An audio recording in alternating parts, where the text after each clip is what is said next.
저는 살면서 삶이 참 기구했지만 참 복받았다라는 생각을 많이 하면서 살았습니다. 이게 무슨 소리인가 싶으시겠죠? 참 힘든 삶을 살았지만 어린 시절부터 저를 도와주신 얼굴 없는 천사 덕분에 불우한 가정 환경에도 제가 하고 싶은 공부 열심히 할 수 있었거든요. 저는 어렸을 때 고아가 되어 할아버지 손에서 자랐습니다. 7살 때까지는 부모님이 있어 나름 엄마와 아빠를 불렀던 기억들이 선명하게 남아있기는 해요. 엄마와 손잡고 놀이터에 갔던 것, 엄마와 시장에 가서 장 보고 집에 돌아오는 길에 과자도 사 먹었던 기억 등 따뜻하고 좋았던 기억들이 있었어요. 하지만 어느 순간부터는 희미해졌고 몇 가지의 선명한 기억 외에는 엄마 아빠의 얼굴도 두 분의 목소리도 전혀 기억이 나지 않습니다. 그냥 어느 순간부터 나는 할아버지와 함께 살고 있었고 할아버지는 장애인이었기 때문에 돈을 벌 수 없어 늘 폐지만 주우며 다니셨고 자연히 저는 집에 혼자 있는 시간도 많았죠. 할아버지가 하루에 몇천 원씩 벌어오시는 돈으로 한 끼를 때우고 그마저도 넉넉지 않아 늘 김치와 물에 마른 밥으로 허기를 달래고는 했습니다. 할아버지 역시 마찬가지였고요. 심지어 할아버지는 손가락이 온전하지 못했던 탓에 저는 초등학교도 들어가기 전부터 제가 밥상을 다 차려드리고 설거지에 온갖 집안일을 하나하나 다 해야 했어요. 그때까지만 해도 그게 모든 사람들이 다 그렇게 사는 줄만 알았습니다. 하지만 초등학교에 들어가고 나니까 그게 아니라는 걸 깨닫게 되었죠. 다들 엄마가 따뜻하게 차려주시는 아침밥에 매일같이 등굣길을 함께 해주는 아버지를 간접적으로 보면서 가족의 형태나 모습들은 원래 이런 거라는 걸 그때 알 수 있었습니다.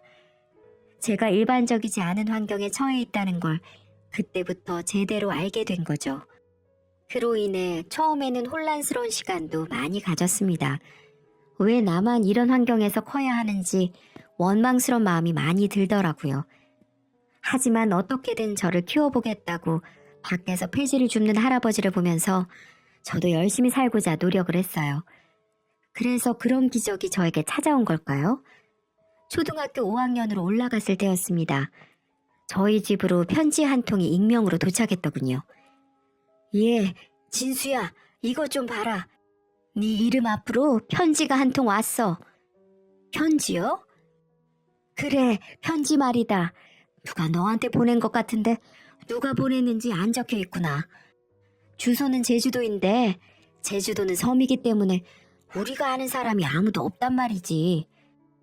한번 볼게요. 같이 봐요, 할아버지. 그때 당시로는 초등학교 5학년인 나에게 무슨 편지가 왔을까 참 궁금했어요. 학교에서 우편으로 편지를 주고받는 걸 배우긴 했어도 그런 편지를 보내줄 만한 친구가 저에게는 없었거든요. 그래서 신기하면서도 호기심 가득한 마음으로 읽었고 편지를 처음부터 끝까지 다 읽은 후 저와 할아버지는 그 자리에서 통곡을 하며 울 수밖에 없었습니다. 편지의 내용은 이러했어요. 진수 안녕? 이름도 모를 사람에게 편지를 받아 많이 당황스럽지. 난 네 엄마랑 잘 아는 사람이야. 많이 궁금하고 의심스러울 수도 있겠지만 널 사랑하는 한 사람으로 생각해주면 참 고마울 것 같아. 내가 왜 이렇게 편지를 쓰게 됐냐면 네가 어린 나이에 얼마나 열심히 살고 있고 아프신 할아버지를 모시고 얼마나 착하고 성실하게 하루하루를 살아가고 있는지 알고 있기 때문이야. 너의 그런 모습을 알기 때문에 나는 진수 네가 성인이 될 때까지 내가 후원을 해주기로 마음먹었단다. 네가 마음껏 꿈을 펼치며 아무 걱정 없이 공부를 할 수 있는 학비와 하루하루 할아버지와 따뜻한 밥을 먹을 수 있는 생활비를 후원하기로 했으니 항상 용기 잃지 말고 힘차게 인생 살아가야 한다. 알았지? 이 편지를 읽고 나서 할아버지와 저는 서로를 부둥켜 안고는 한참을 울었습니다.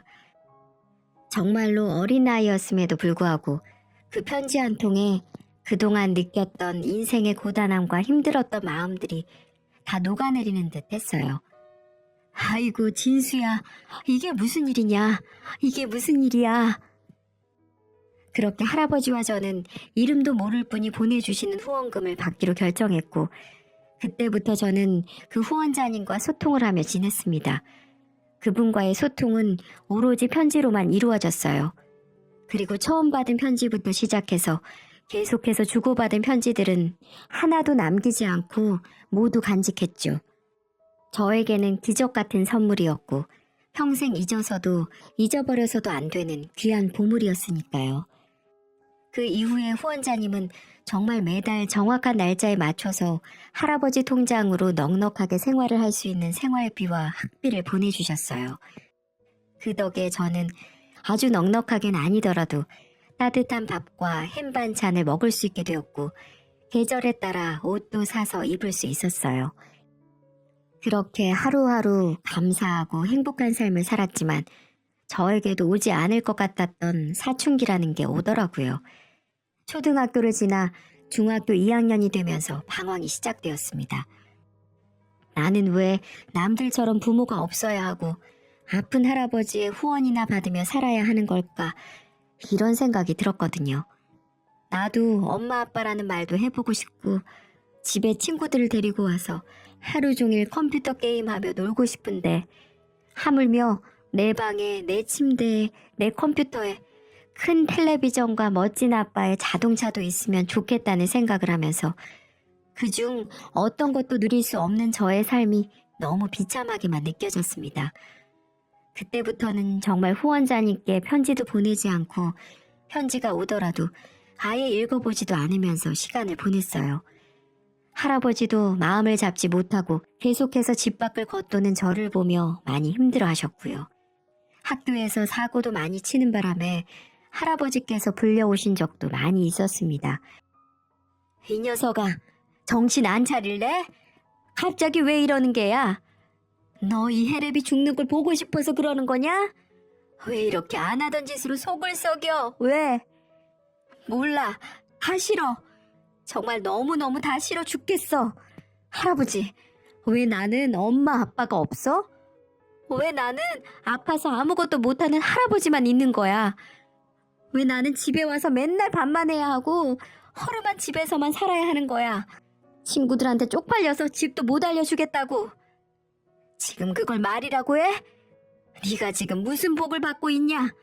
우리보다 힘들게 사는 사람들이 얼마나 많은데 너는 무슨 복이 타고나서 학비도 생활비도 다 공짜로 받아먹으며 밥 먹고 학교 다니며 살고 있는데 다른 애들은 엄마 아빠랑 같이 살면서 그냥 그 자리에서 용돈 받으면서 살아. 나만 없어. 나만. 내가 부를 수 있는 엄마도 없고 좋은 차 타고 학교 앞으로 데리고 와줄 아빠도 없다고. 맨날 다 찢어진 옷만 입고 다니는 할아버지밖에 없잖아. 나는 이제 이름도 얼굴도 모르는 사람한테 돈이나 받는 거 싫어. 너무너무 싫어. 할아버지도 싫고 다 싫어. 저는 할아버지에게 비수가 되는 말들을 매일매일 했습니다. 자꾸만 반복되는 일상에 저는 더 밖으로 겉돌았고 매일매일 사고를 쳤어요. 그러다가 큰 사고가 하나 일어나게 되었습니다.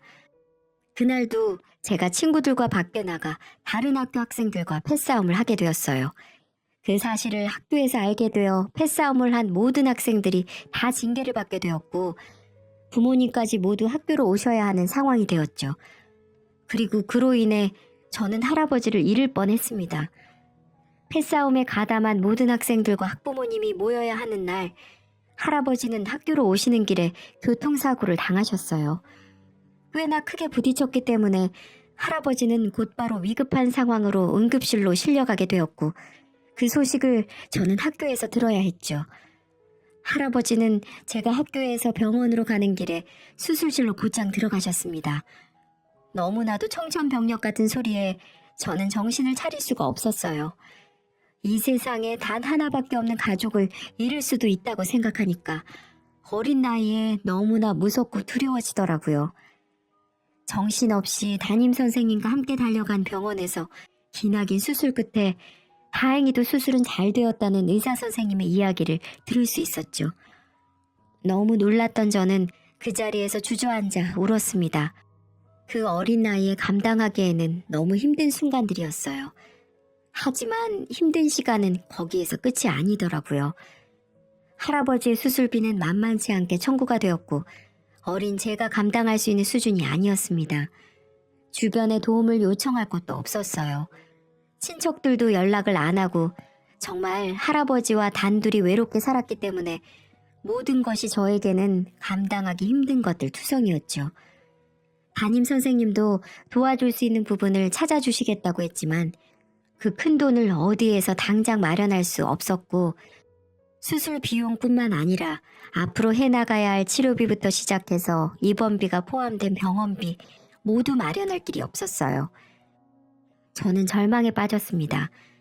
그 순간 제가 왜 방황을 했는지, 왜 나 때문에 할아버지가 이렇게 아프셔야 하고 어려운 상황이 되었는지 후회스러웠어요. 제 자신이 정말 죽도록 싫었습니다. 그때 생각난 게 바로 후원자님이었어요. 저는 정말 바짓가랑이를 잡는 심정으로 후원자님께 편지를 보냈죠.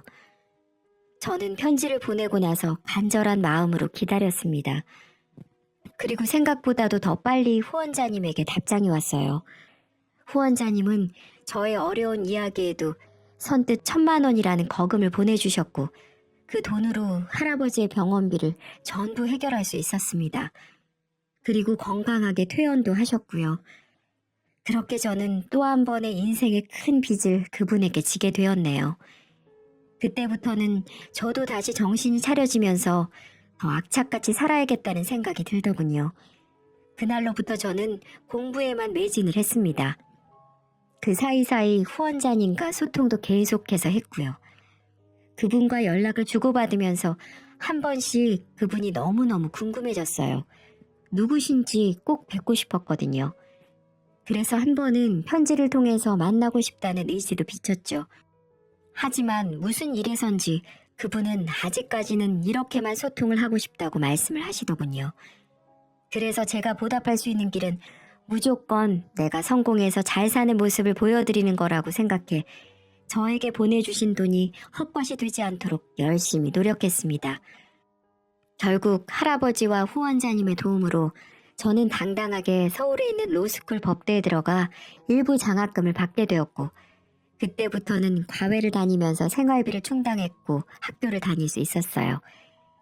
그렇게 저의 삶은 쭉 순조롭다고만 생각을 했죠. 저는 학교를 다니면서 계속해서 공부에 매진을 했고 하루빨리 성공해서 할아버지를 호강시켜주고 싶었습니다.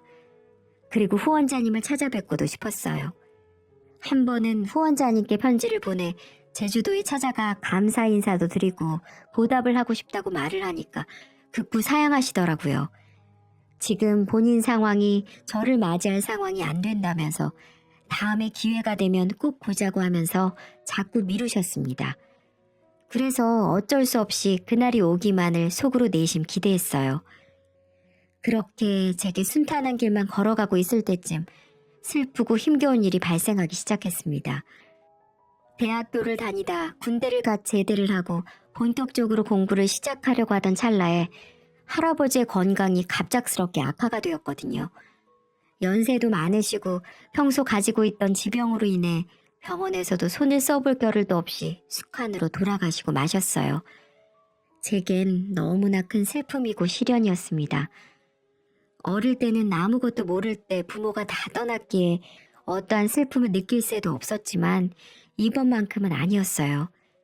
하루빨리 성공해서 호강시켜드리고 싶었던 나의 사랑하는 할아버지가 돌아가셨을 때 저는 세상을 다 잃은 기분이었어요. 한동안은 목소리가 나오지 않을 정도로 울면서 지냈습니다. 장례식장도 아주 초라하기 짝이 없었어요. 그때는 할아버지의 아들인 아버지라는 사람도 며느리라는 저의 엄마도 누구도 오지 않았기 때문에 제 지인들 몇 명하고만 할아버지를 이 세상에서 고이 보내드릴 수밖에 없었죠. 이렇게 사람의 끝이 허무하고 허망할 수 있었을까요? 평생을 자식 대신에 손자 키우며 힘들게 살아온 우리 할아버지는 결국 손자의 제대로 된 효도 한번 받아보지 못하고 평생을 뒷바라지만 하다가 돌아가셨어요. 그때는 더더욱 저의 부모라는 사람들이 원망스럽더군요. 하지만 저는 할아버지의 희생이 헛된 것이 되지 않기 위해 더더욱 열심히 공부를 했습니다. 할아버지가 돌아가셨다는 사실은 후원자님께 알리지 않았고요. 좋지 않은 소식은 알려드리지 않는 게 맞다고 판단을 했기 때문이죠. 대신에 좋은 소식을 들려드리기 위해서 노력했고 3년 동안 로스쿨을 다니다 졸업하고 변호사 시험에 몇 번의 도전 끝에 합격을 하게 됐습니다. 하지만 그 누구도 축하를 해주는 사람은 없었어요. 제가 변호사 시험 합격을 하면 버선발로 달려오시겠다고 하셨던 할아버지는 이 세상에 없으셨습니다. 그날 전 할아버지가 계시는 납골당으로 가서 이 사실을 말씀드리고 할아버지를 보며 미친 듯이 울었네요. 할아버지, 진수 왔어요. 그동안 잘 지내셨어요? 할아버지, 오늘은 제가 기쁜 소식을 들고 왔어요. 할아버지가 그토록 원하고 기다리셨던 변호사 시험에 당당히 합격을 했어요. 너무 고맙습니다. 이게 다 할아버지 덕분이에요. 할아버지 없었으면 저에게 이런 날도 오지 않았을 거예요. 고아인 날 키워주신 사랑하는 할아버지, 꼭 이 못난 손주 잘 사는 모습 보여드릴게요. 언제나 나만 바라봐 주시고 아껴주시고 해지 주우면서 절 키워주신 할아버지 사랑 절대 잊지 않을게요. 사랑해요, 할아버지. 그렇게 말씀을 드리고 한참을 그 자리에 서서 있다가 나왔습니다. 그날 이후로 정말 바쁘게 지냈어요. 제가 목표로 한 판사가 되려면 변호사 경력 7년 정도 법조 경력을 쌓아야 판사 임용 시험이 주어지기 때문에 열심히 변호사 생활로 이어나갔습니다. 참 열심히 했던 것 같아요. 책에서만 봤던 사건, 사고들, 실제로 현장에서 직접 부딪히다 보니 참 나쁜 사람들이 세상에 많더군요. 피해를 보신 분들을 보면 같이 아파하며 어떻게든 피해자 입장에서 많이 도와드리려고 노력을 했던 것 같네요. 그렇게 하루하루 지내다 한 여자를 만나게 됐어요.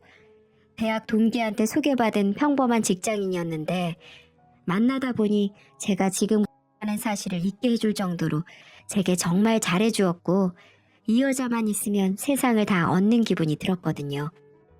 그렇게 우리는 서로 아껴주고 사랑해가며 5년의 연애를 했고 제가 판사 임용 시험까지 합격을 한 다음 정식으로 프로포즈를 하게 되었어요.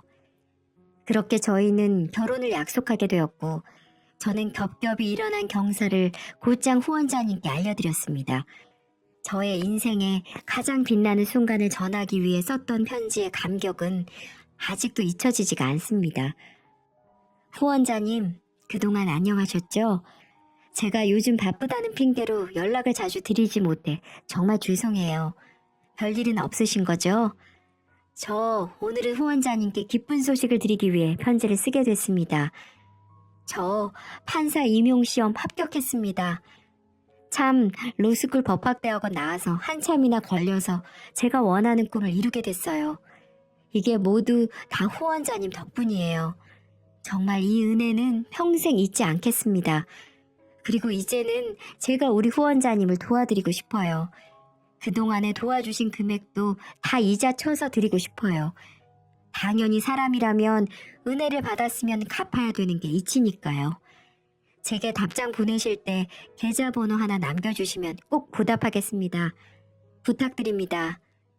그리고 또 하나 기쁜 소식은 제게 가족이 생길 것 같아요. 사랑하는 사람과 결혼을 하기로 했거든요. 드디어 저도 콧물 찔찔 나오던 꼬마에서 후원자님 덕분에 어엿한 가장이 될 수 있게 됐습니다. 그래서 제일 먼저 말씀드리고 싶었어요. 편지에 결혼식장이나 시간 적어서 보내드릴 테니까요. 시간 되시면 그날만큼은 참석해 주시면 제겐 큰 영광일 것 같아요.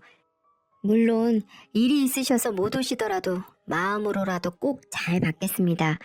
이런 기쁜 소식을 처음으로 전해드리게 돼서 눈물이 나옵니다. 감사합니다. 저는 이렇게 편지를 보내고 초조한 마음으로 후원자님의 답변을 기다렸어요. 하지만 결혼식 날짜가 다가오는데도 답장은 오지 않더군요. 청첩장을 같이 보내긴 했지만 아무래도 답장이 없는 걸 보니 식장에서 뵐 수 있을 거란 기대를 접어야겠다는 생각이 들더라고요. 어쩔 수 없이 기대를 접고 애써 덤덤하게 결혼식을 올리기로 했습니다. 그렇게 결혼식 당일이 찾아왔어요. 결혼식을 하면서도 제 신랑 측 하객석에서는 제가 찾아올 가족이 없었기 때문에 제 가족들은 아무도 없었습니다. 그 빈자리는 제 지인들로 꽉 채워주고 있었어요. 참 마음이 아팠습니다. 그렇게 뭔가 모를 허전함이 제 가슴을 짓누르고 있을 때 어느 순간 한 번도 보지 못한 중년의 여성이 조용히 가서 하객석 자리에 앉으시더라고요. 아무리 생각해도 한 번도 살면서 보지 못한 얼굴이었어요. 그러더니 갑자기 손수건을 꺼내시면서 울기 시작했어요. 저는 그 모습에 너무 놀라지 않을 수 없었고요. 한 번도 보지 못한 아주머니가 제 하객석에 앉아 슬프게 울고 계시니까요. 저를 생각하면서 울어주고 함께 기뻐해줄 사람도 이 세상에는 그 누구도 없기도 했고요. 그래서 전 그분에게 조심스럽게 다가가 인사를 드리고 여쭈었어요. 안녕하세요, 아주머니. 저는 오늘 이 결혼식 신랑이 될 김진수라고 합니다. 실례지만 제가 한 번도 뵙지 못한 것 같은데 조금 전부터 계속 울고 계셔서 인사를 드렸어요. 혹시 절 아시는 분일까요? 네가 진수니? 정말 우리 진수 맞니? 저에게 진수가 맞냐고 묻는 질문에 저는 직감적으로 제가 너무나도 보고 싶어 했던 후원자님이라는 걸 알 수 있었어요. 네, 맞습니다. 혹시 후원자님이신가요? 후원자님 맞으신가요? 정말 이렇게 와주셨네요. 너무 감사드려요. 정말 감사드립니다. 역시나 제 예상대로 후원자님이 맞았는지 그분은 그 자리에서 제 대답을 듣자마자 눈물을 펑펑 쏟아내기 시작하셨어요. 그 모습을 보며 저도 눈물을 흘릴 수밖에 없었고 그렇게 한참을 서로 울다가 후원자님의 말을 시작으로 대화를 하게 되었어요. 진수야, 보자마자 이렇게 울어서 미안하구나. 너를 보니까 눈물을 참을 수가 없었어. 그리고 그동안 너를 보러 오지 못한 것도 미안해. 아닙니다. 이렇게 찾아와 주신 것만으로도 저는 충분히 감사해요. 정말 감사합니다. 그래. 나도 사실은 널 정말 만나고 싶었어. 하루도 빠짐없이 널 생각하며 너를 그리워하며 너를 보고 싶어 했다. 네? 이제는 내가 더 이상 날 너에게 알리지 않으면 안 될 것 같아 이렇게 용기를 내서 찾아왔단다. 내 이야기를 듣고도 네가 나를 받아준다면 좋겠지만 그게 어렵다면 가차없이 나를 버려도 좋아. 그게 무슨 말씀이세요? 알 수 없는 말들을 선두로 뱉으시고는 그 뒤부터 후원자님은 믿을 수 없는 말들을 이어가셨습니다. 진수야, 내가 네 엄마야. 후원자가 아니라 네 생모란 말이야. 네? 아니 무슨 말씀을 하시는 거예요? 진수야, 실은 내가 너를 버린 네 엄마다. 천벌을 받아도 시원찮은데 그래서 네 앞에 다시는 나타나면 안 된다는 걸 알면서도 너를 찾아왔어.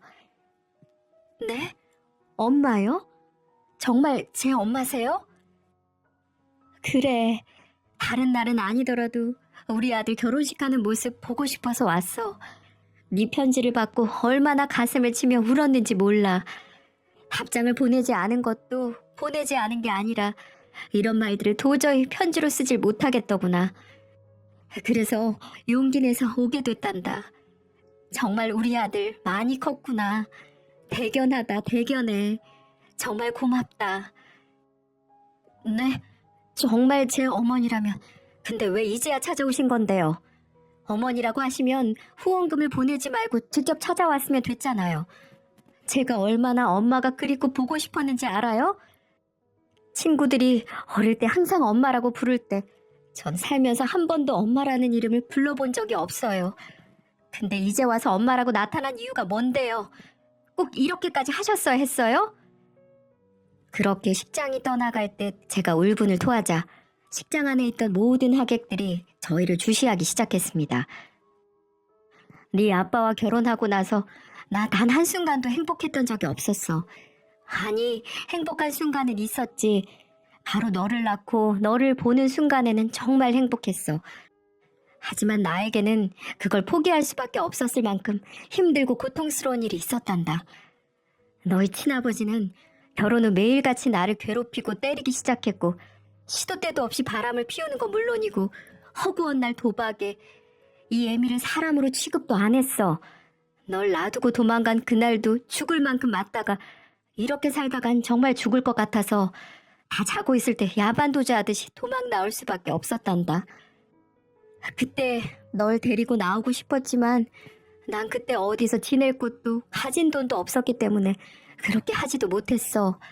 지금 생각하면 아무리 힘들더라도 널 그곳에서 데리고 나왔어야 했는데 내가 정말 미안하구나. 그때는 너무나 두려움이 커서 아버지 흔적이 조금도 남아있지 않은 이 제주도로 도망을 가게 된 거였어. 그래도 널 버린 건 사실이나 마찬가지니까 이 못된 엄마 마음껏 욕하고 미워해도 좋아. 하지만 난 그 집을 나오면서도 하루도 마음 편히 다리 뻗고 자본 적이 없었어. 널 한순간도 잊어본 적도 없고 그것만 제발 알아주길 바란다. 그럼 뒤늦게 제가 5학년 때 연락을 하시게 된 건데 그때 다시 나타나면 되셨잖아요.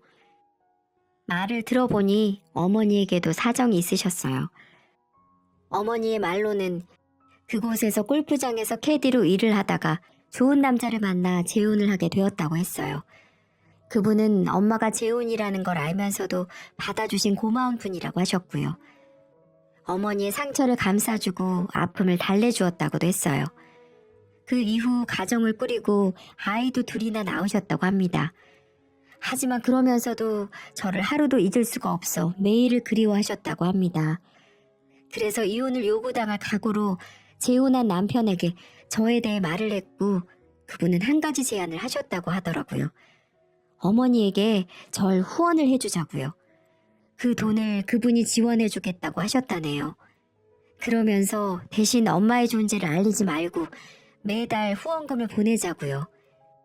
그 이유는 엄마라고 밝히면 제가 혹시라도 나도 엄마와 같이 살게 해달라고 말을 할까봐 그렇게 말씀을 하셨다고 하네요.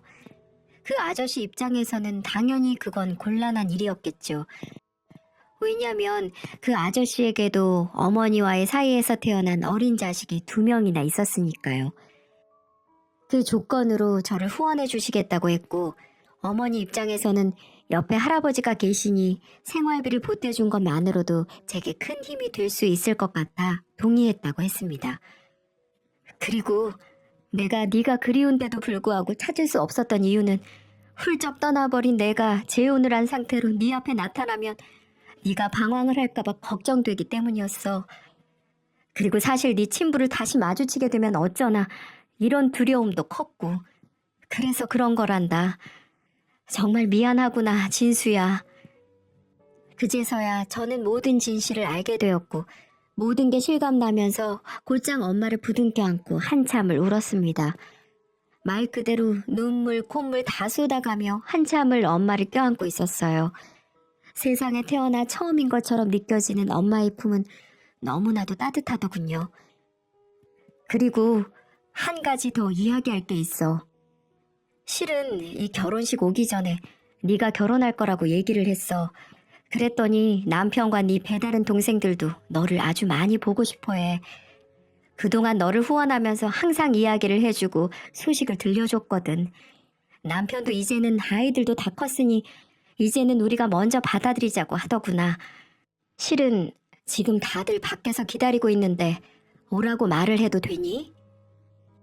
어머니는 바로 통화를 하셨고 근처에 있었는지 거의 바로 엄마의 가족들이 들어왔어요. 그리고 그들은 저를 보자마자 약속이나 한 것처럼 꽉 껴안아 주었습니다. 네가 진수구나. 건강하게 또 이렇게 건장하게 커져서 고맙다. 고마워. 역시나 그들도 눈물을 흘리며 저를 마음껏 안아주었어요. 이 모든 게 무슨 상황인가 싶을 만큼 꿈만 같은 시간들이었습니다. 이 모습을 지켜본 모든 하객들은 저희를 보며 박수를 보내주었어요. 아내는 물론이고 장인 장모님도 함께 눈물을 흘리시며 저희 어머니를 꼭 안아주셨어요. 정말 와주셔서 감사하다고 말이죠. 그렇게 저는 그날 세상에서 가장 행복한 결혼식을 올렸습니다. 식장 안에서 당연히 비어있을 거라 생각했던 신랑 측의 혼주 좌석은 두 자리 모두 꽉 채워진 채로 감격스러운 결혼식을 마칠 수 있었고요. 지금은 저도 저희 엄마와 새아버지의 호적으로 들어가 그들의 첫째로 장남으로 2명의 여동생을 둔 오빠로 살아가고 있어요. 물론 저의 사랑하는 아내의 남편으로도 말이죠. 지금까지 세상을 살아가며 제가 꿈꿔왔던 모든 일들이 이렇게 실제로 일어나다 보니 아직도 꿈을 꾸는 것 같지만 제게 주어진 이 삶을 마음껏 느껴보며 살아가려고요. 제 이야기를 들으니 앞에서 말한 기구하면서도 복받은 인생이라는 말의 뜻이 이해가 되시나요? 저는 분명 너무나도 힘들고 슬픈 인생을 살았어요. 하지만 그 속에는 행복과 기쁨이 있었고 지금은 더할 나위 없이 행복한 순간들을 살고 있네요. 여러분도 힘든 시간들을 잘 극복하셔서 꼭 행복한 삶을 사셨으면 좋겠습니다. 하늘에 계신 할아버지가 너무 보고 싶은 하루이기도 하네요. 할아버지, 지금 다 보고 있지? 나도 이제 가족이 생겼어. 이젠 더 이상 혼자가 아니라고. 이게 다 할아버지가 절 하늘에서 지켜준 덕분이에요. 할아버지, 너무 보고 싶어요. 사랑합니다.